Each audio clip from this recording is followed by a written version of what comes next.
અરે પ્રભુ, આ હાડ પિંજર કોનું હશે? અરે દેવી, એ છોડી દેવી વાત, એ જાણવાની કોઈ જરૂર નથી. પણ પ્રભુ, મારી વિનંતી છે કે તમે આ હાડ પિંજરને સજીવન કરો. એના બૈરી છોકરા ઘરેની વાટ જોતા હશે પ્રભુ. અરે દેવી, આવા હાડ પિંજર તો અનેક આવે, આવા સજીવન કરવા રહેશું તો કોઈ પાર નહીં આવે દેવી.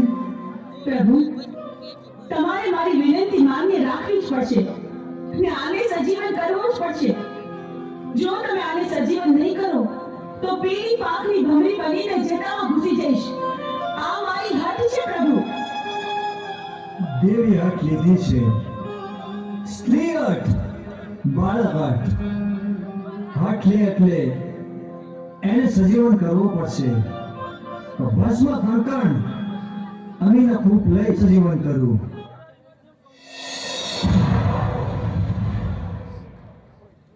અરે પ્રભુ, મને સજીવન કરવાનું કારણ શું? અરે સજીવન કરવાનું કારણ એટલું કે દેવીએ હાથ લીધી છે. તારે હવે પોઠિયો ચારવા જવાનું. અરે પ્રભુ, મારું નામ શું? તારું નામ આલુડો.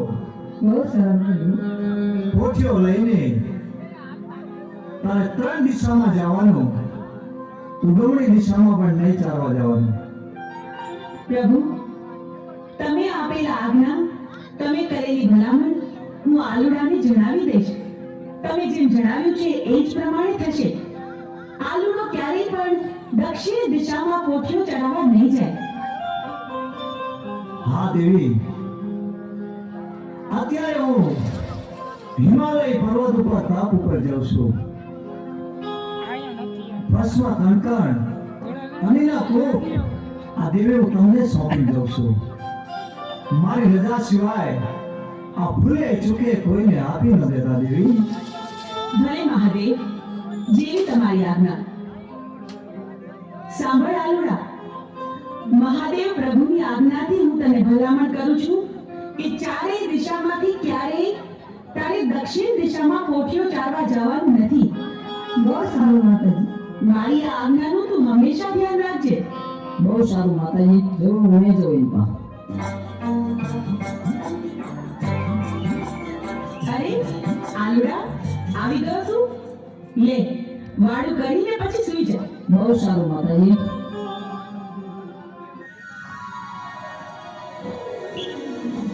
આલુડા, ઉઠ, આમ જો સવાર પડી ગઈ. તારે પોઠિયો ચડાવવા ન જાવું? બહુ સારું માતાજી, જાઉં છું.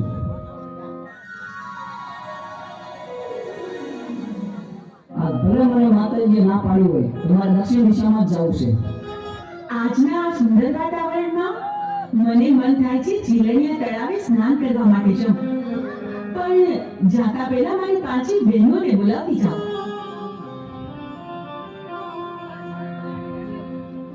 હા, મને માતુશ્રી ના પાડતા હતા અહીંયા કેવું ચરે એવું છે અને લીલું તળાવ પણ ભર્યું છે પાણીનું, તો ચાલ સ્નાન કરવા દઉં. અરે ભાઈ, આ તું શું કરે છે? જરા જોતો ખરો તું ક્યાં આવે છે?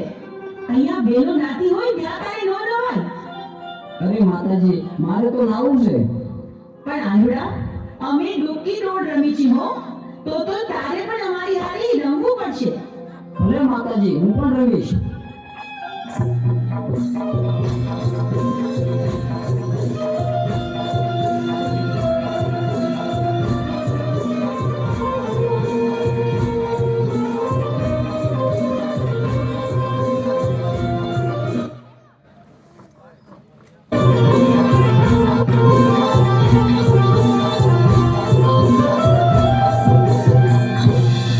અરે માતાજી, હવે તો દી આથમી ગયો છે. હવે તો મને ઘેર જવા દો.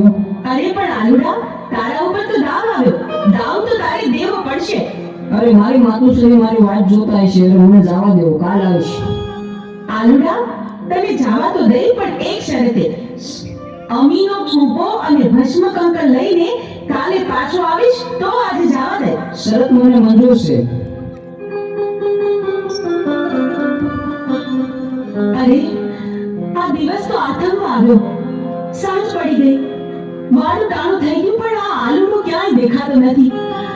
હજી કેમ નહીં આવ્યો હોય? મને તો ભારે ચિંતા થાય છે. અરે માતાજી, હું આવી ગયો. ક્યાં રહી ગયો તો? બહુ મોડું કર્યું આજે તો તે. ભલે, હવે તું ખાઈ પીને આરામ કર, સૂઈ જા. બહુ સારું.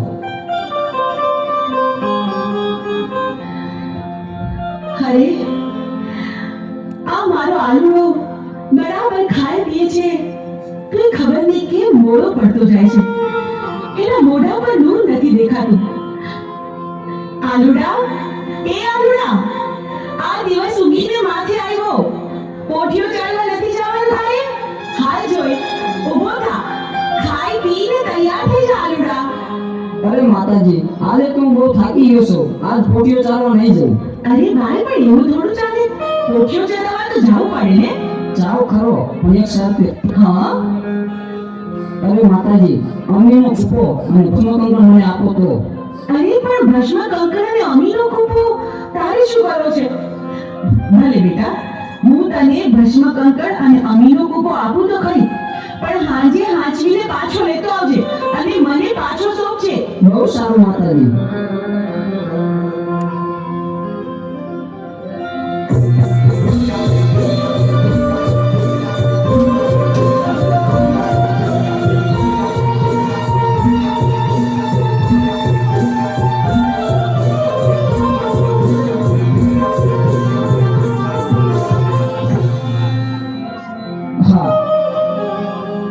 દેવીને પાર્વતીને જે ખબર નથી કે હું કોણ છું.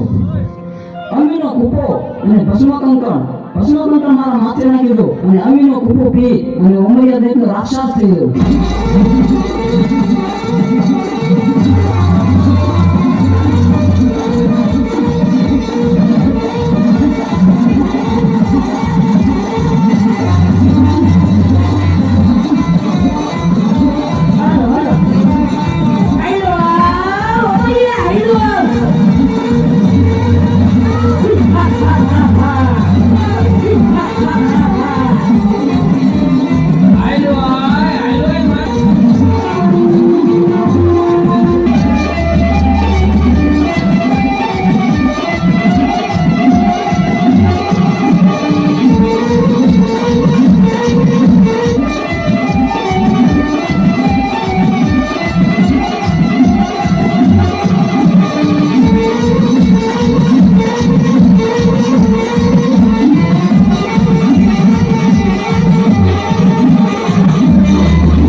દેવીને જે ખબર નથી તો ચાલ હવે જીરણિયા તળાવે જાઉં અને 33 કરોડ દેવીને મારા મૂછના મોળે ભગવાન કરું.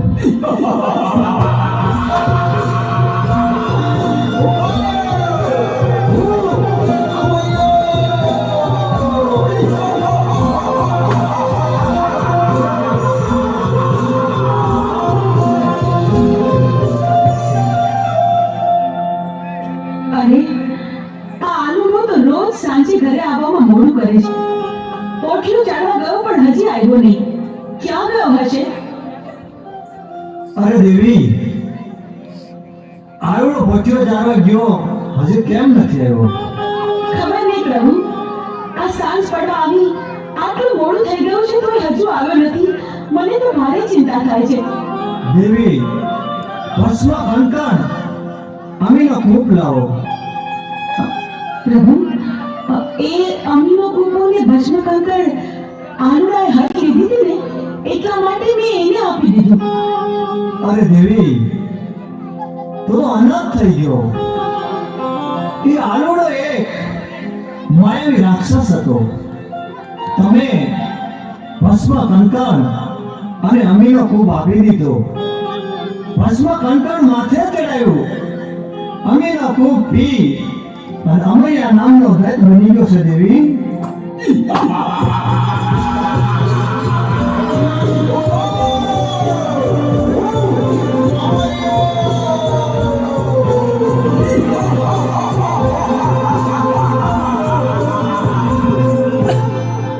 હે લંગોટા, તારી પાર્વતી મને સોંપી દે. અરે રાક્ષસ, તો હું જેમ નાચું એમ મારી સાથે નાચ. શરત મને મંજૂર છે.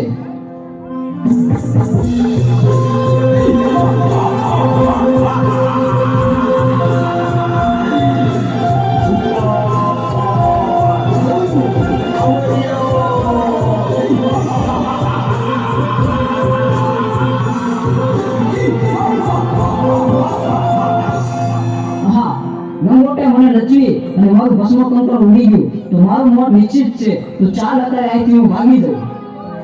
પ્રભુ, પ્રભુ, આ અમારો રાક્ષસ તો ભાગી ગયો. હવે શું થશે પ્રભુ? એ તો ભોળી પ્રજાને રંજાડશે. પ્રભુ, પ્રભુ, આનો કંઈક ઉપાય કરો. અરે દેવી, આનો ઉપાય એક છે. 100 મહિનાની નીંદરું લઈને ચોટીલાના પરોપરમાં ચામુંડા સુતા છે.